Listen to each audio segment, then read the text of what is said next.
Endurance Cast. Aqui você tem um conteúdo de qualidade com quem conhece do assunto. Entrevistas exclusivas, convidados especiais, discussões de artigos e muito mais sobre todo o esporte de endurance. Apresentação: professor Sandro Rodrigues. Endurance Cast. Confira. Salve, salve, amigos do Endurance Cast! Estamos de volta para mais um episódio da temporada de 2026. Quase 5 anos na estrada aqui. Não é fácil, mas é muito gratificante, né? Um podcast há tanto tempo no ar.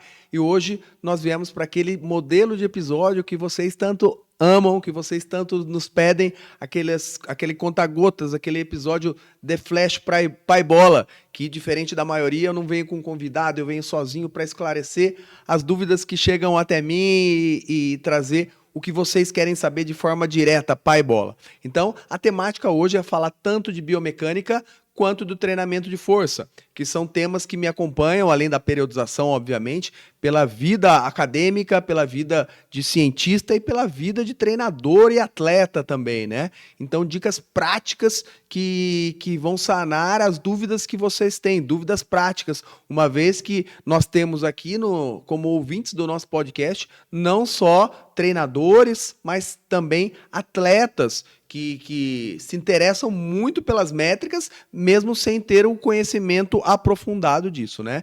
Então, vamos começar falando sobre a avaliação biomecânica, até porque nós temos esse serviço lá no Estúdio de Excelência em Vinhedo, né? Nós temos um estúdio cheio de tecnologia. Eu, a Marcela Betoni, né? Minha fiel escudeira que me acompanha, tem a head coach da Start Move, tá? Minha sócia lá no estúdio. Então, nós temos, entre outros serviços de excelência, a avaliação biomecânica. A mesma avaliação que é feita no Einstein, a mesma avaliação que é feita na USP lá, né?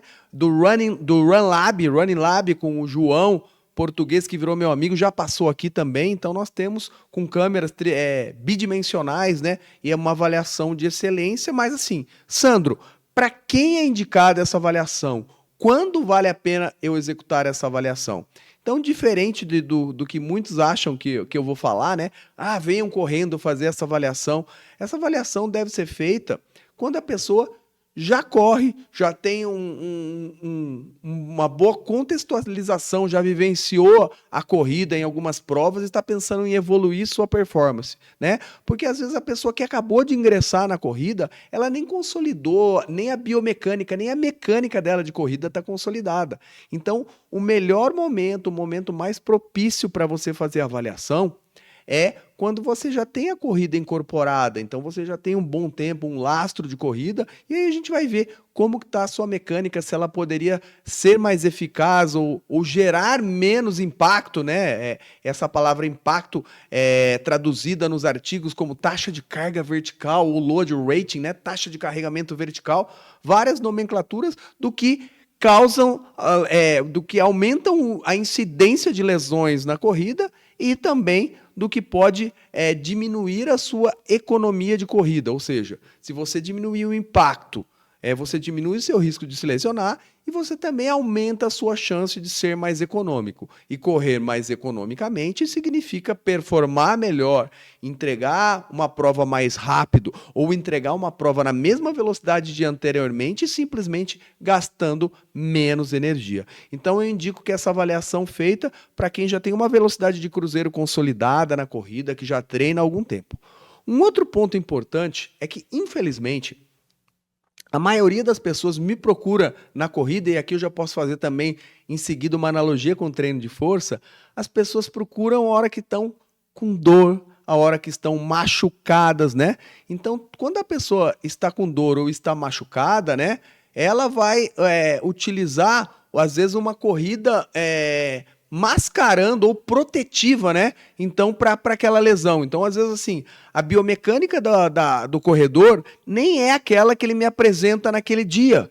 Por quê? Porque naquele dia ele está usando um mecanismo antálgico, né? Ele está se poupando, se protegendo da dor, e para se proteger dessa dor, talvez ele não ele mude o apoio com o pé direito, ou tenha um tilt pélvico de quadril mais elevado para proteger, e aí a gente vai achar que a biomecânica dele está sofrível ou gerando um impacto excessivo, e na verdade isso é só um mecanismo de defesa para protegê-lo da dor ou dessa lesão, tá? Então é isso. O ideal, e o que infelizmente a maioria das pessoas não fazem, é procurar no sentido de quando eu estou bem. Quando eu estou bem, é o melhor momento para que eu faça uma avaliação biomecânica, porque aí eu vou ter uma análise de como é verdadeiramente a minha corrida, e as intervenções que a gente tem são mágicas, são fantásticas, e às vezes com um pequeno detalhe, um pequeno ajuste, uma vez que o atleta ele corre, ele tem todos os seus dados quantitativamente,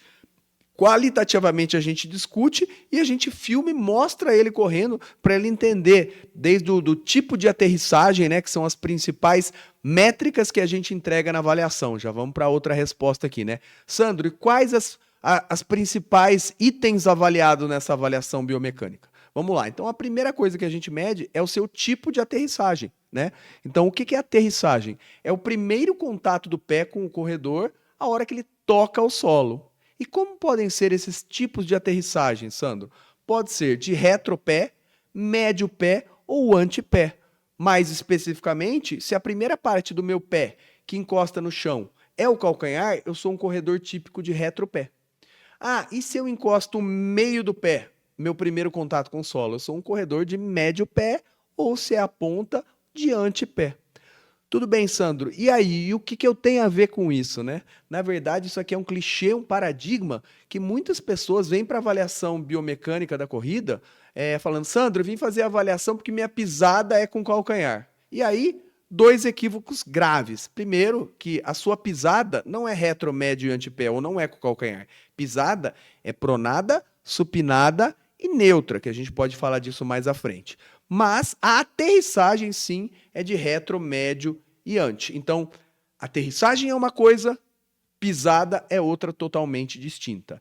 E quem falou para vocês que, por exemplo, aterrissar de retropé é ruim, ou isso gera um impacto? Então, esse é o paradigma, é o clichê que se criou. E o que a ciência fala é justamente se opõe a isso. A ciência é categórica em dizer que o modelo ou o tipo de aterrissagem faz mais alusão a um estilo de corrida de determinado corredor do que a um mecanismo de lesão, por exemplo, né? Então, assim, muito misticismo, muito achismo. Então, assim, muitas das vezes não tem problema nenhum em aterrissar com o calcanhar ou ter uma corrida aterrissando em retropé. Mas por que muitas pessoas chegaram a esse paradigma, a esse mito, podemos dizer assim, que tem até um fundo de verdade se nós entendemos o porquê das coisas, né? Então, o que acontece é que quando você tenta fazer um ajuste no overstride, e aqui é uma outra métrica que a gente mede, né? O que é overstride, Sandro? Isso aqui tem relação direta com o impacto, muito mais do que o tipo de aterrissagem. Então, overstride é a distância da aterrissagem em relação ao seu centro de massa ou centro de gravidade. É o quão à frente eu piso antes do meu centro de gravidade, que está passando na linha do meu ouvido, do meu umbigo, do meu trocânter maior do fêmur, para quem é da área da saúde, entende? Então, essa distância do centro de gravidade ou do centro de massa em relação ao meu primeiro contato do pé com o solo é o overstride. E, grosseiramente, isso aqui é tema de uma pós-graduação de 8 horas, quanto mais à frente eu piso, maior é o meu overstride. E quanto mais à frente eu piso do meu centro de gravidade, eu estou, entre aspas, freando minha corrida. Agora que nós entendemos do que é overstride, vamos voltar ao que eu estava falando sobre o paradigma da aterrissagem em retropé. O que acontece, na grande maioria das vezes, é quando eu utilizo de indícios para a pessoa diminuir o overstride, ou seja, eu uso técnicas para que ela aterrize ou pise mais próximo do centro de gravidade, do umbigo do queixo, e diminua o overstride.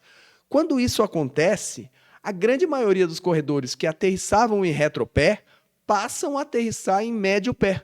Ou seja, eles não eram corredores de retropé. Eles, na verdade, aterrissavam em retropé porque o overstride estava excessivo. Eles estavam pisando muito à frente, então nada mais lógico e natural de que se eu pisar lá na frente do meu corpo, que esse primeiro contato se dê com o calcanhar. E aí, o sinal de impacto se dá pelo tamanho do overstride e não pelo fato de aterrissarem em retropé, tá? Então, muitos dos corredores, quando eu tenho uma intervenção biomecânica, eles migram de retropé para médio pé, por exemplo, sem nenhum momento eu ter pedido para que ele mude o tipo de aterrissagem dele. Isso é uma consequência natural. E, em contrapartida, se mesmo diminuindo essa distância da aterrissagem em relação ao centro de massa, ou seja, o overstride, mesmo isso acontecendo, eles se mantêm aterrissando em retropé, não há problema nenhum.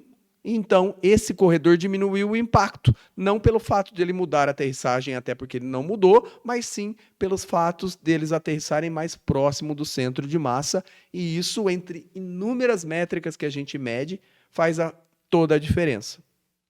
Porém, entretanto, todavia, o atleta que aterriza em retropé, ele tende a utilizar mais algumas estruturas, por exemplo, o osso do calcâneo, as articulações do joelho, do tornozelo e até os discos intervertebrais. Por outro lado, quem é um corredor de antepé, ele utiliza menos essas estruturas de retropé, mas utiliza mais estruturas como os ossos do tarso, né, os ossos do pé, né,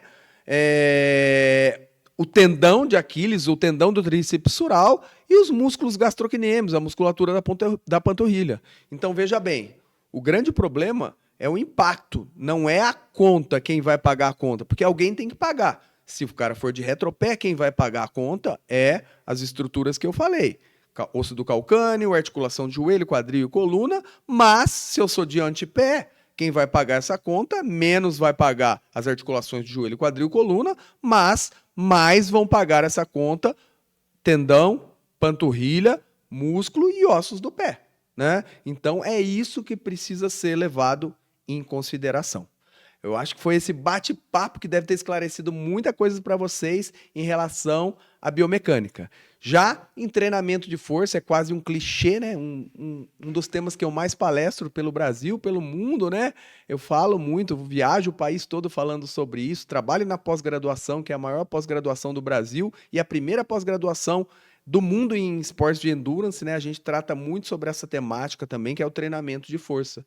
E eu insisto que muitos treinadores ainda insistem em utilizar o modelo de treino fitness, ou seja, o treino de musculação convencional, o treino de hipertrofia, aquele treino com muito aparelho, aquele treino com cadência controlada durante as séries, aquele treino com buscar a falha concêntrica, aquele treino com intervalos curtos, e a ciência é categórica em afirmar que o treinamento de força para modalidades de endurance ou para modalidades desportivas, quando o fim não é fitness, não é estético, ele é averso a esse conceito, né? Na verdade, esse modelo de treino, na maioria das vezes, ele atrapalha o corredor, o ciclista, o triatleta e o jogador de vôlei, de futebol, quem quer performance, atrapalha. Por quê?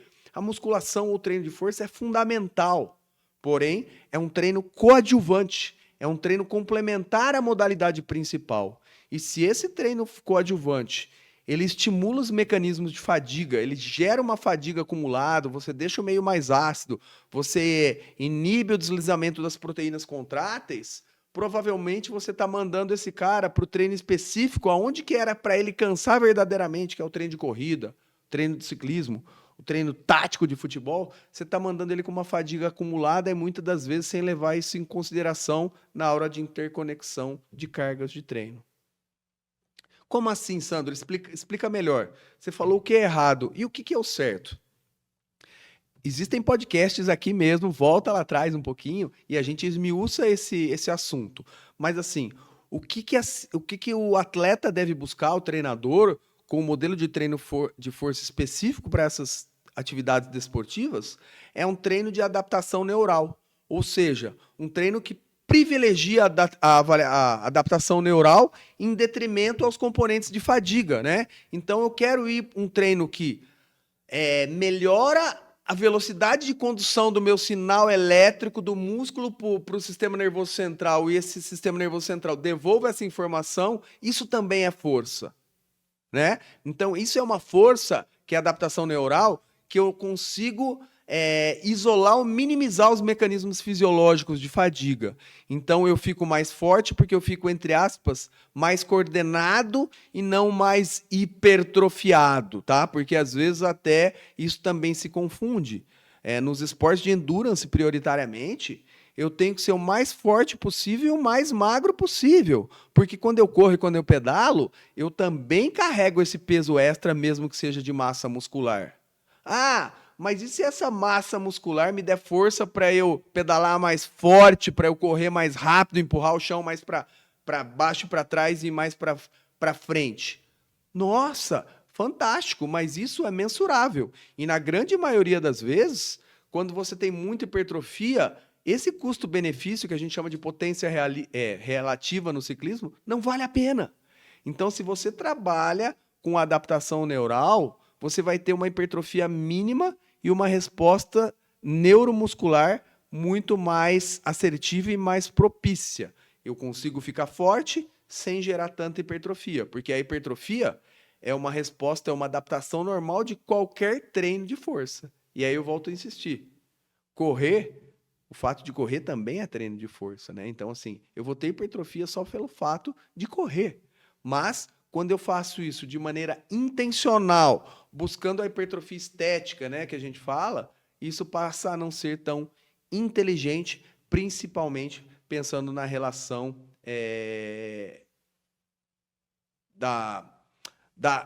do esclarecimento da interconexão das cargas de treino. Porque aí eu passo a ter que manipular minhas variáveis no treino específico de corrida de ciclismo, pensando que aquele treino de força me gerou a fadiga.